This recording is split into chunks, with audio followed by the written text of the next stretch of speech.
Bismillahirrahmanirrahim. Assalamualaikum warahmatullahi wabarakatuh. Alhamdulillahi wa kafa. Wassalatu wassalamu ala nabiyil mustafa wa ala alihi wa ashabihi wa man iktafa amma ba'du. Ikhwati fillah, rahimani wa rahimakumullah. Kehadiran bulan Ramadan membawa kebahagiaan bagi orang-orang yang beriman. Karena bulan Ramadan adalah bulan ibadah yang penuh dengan keberkahan. Di bulan Ramadan, kaum muslimin dianjurkan untuk melakukan puasa Ramadan.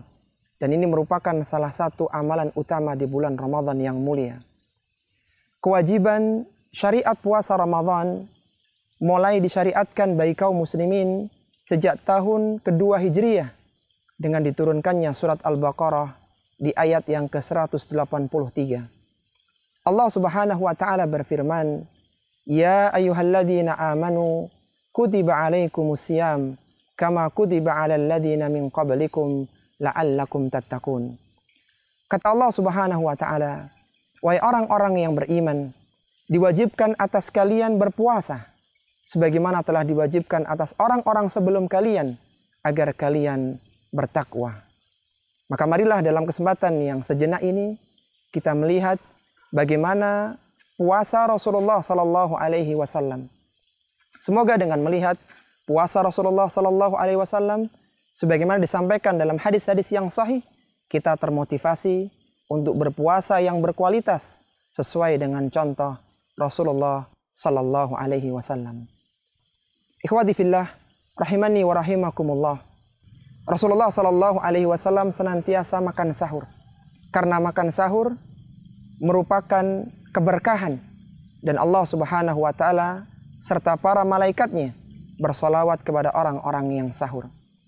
Rasulullah Sallallahu Alaihi Wasallam biasa mengakhirkan sahur hingga mendekati waktu subuh.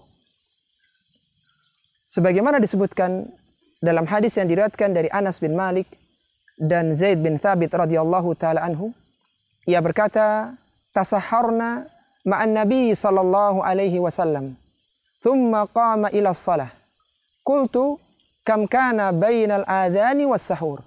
Qala qadru 50 ayah." Kata Zaid bin Thabit radhiyallahu taala anhu, kami pernah sahur bersama Nabi sallallahu alaihi wasallam. Kemudian beliau bangkit untuk salat subuh. Maka Anas bin Malik radhiyallahu taala anhu bertanya, berapa jarak antara adzan subuh dengan sahurnya Rasulullah sallallahu alaihi wasallam? Kemudian Zaid bin Thabit menjelaskan qadru 50 ayat. Sekitar bacaan 50 ayat Al-Quran. Rasulullah sallallahu alaihi wasallam bersabda, "Man lam yada' qawla zur wal amala bihi, falaysa lillahi hajatun fi an yada'a ta'amahu wa syarabahu." Kata Rasulullah sallallahu alaihi wasallam, barang siapa yang tidak meninggalkan perkataan dusta, dia tidak meninggalkan amalan-amalan kedustaan, maka Allah Subhanahu wa taala tidak membutuhkan dalam puasanya dia meninggalkan makan dan minumnya. Seorang yang berpuasa tidak boleh menghina, seorang yang berpuasa tidak boleh mencela, tidak boleh menghibah orang lain agar pahala puasanya tetap terjaga. Ketika kondisi cuaca sangat panas, pernah suatu ketika Rasulullah Sallallahu Alaihi Wasallam menuangkan air di atas kepala beliau Sallallahu Alaihi Wasallam untuk mengurangi rasa haus dan untuk mendinginkan badan. Sebagaimana diceritakan dari Abu Bakar As-Siddiq radhiyallahu taala anhu, ia mengatakan, "Laqad ra'aitu Rasulullah Sallallahu Alaihi Wasallam bil arji yasubbu ala ra'sihi al-ma'a wa huwa sha'im minal atasi au minal harri." Kata Abu Bakar As-Siddiq radhiyallahu taala anhu, aku pernah melihat Rasulullah sallallahu alaihi wasallam ketika di Al-Arj, beliau menuangkan air di atas kepalanya yang mulia sallallahu alaihi wasallam, dan beliau sedang berpuasa waktu itu. Untuk apa yang dilakukan?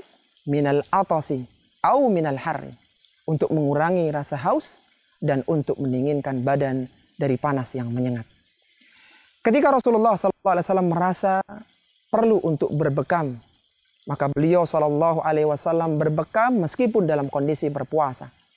Sebagaimana kata Abdullah bin Abbas radhiyallahu taala anhuma, ihtajama an-nabiy sallallahu alaihi wasallam wa huwa sha'im. Nabi sallallahu alaihi wasallam tetap berbekam meskipun beliau dalam kondisi berpuasa. Ini menunjukkan diperbolehkannya seorang yang berpuasa itu untuk berbekam. Tentunya selama tidak menjadikan lemahnya badan.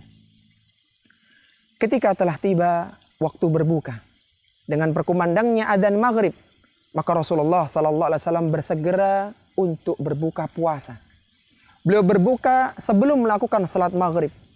Beliau berbuka dengan kurma, baik itu dengan tamar ataupun dengan rutab.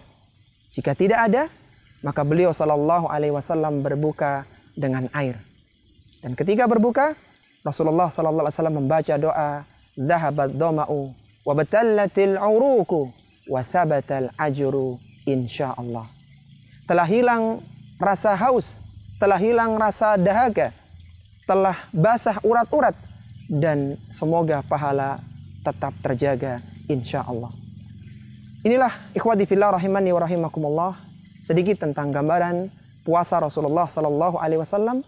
Semoga bisa memotivasi kita semua agar melakukan puasa yang berkualitas sesuai dengan contoh Rasulullah sallallahu alaihi wasallam. Semoga dengannya keimanan dan ketakwaan kita semakin meningkat, ibadah kita diterima oleh Allah Subhanahu wa taala. Wa sallallahu ala nabiyyina Muhammadin wa ala alihi wa sahbihi wasallam. Wa akhiru da'wana alhamdulillahi rabbil alamin. Wassalamualaikum warahmatullahi wabarakatuh.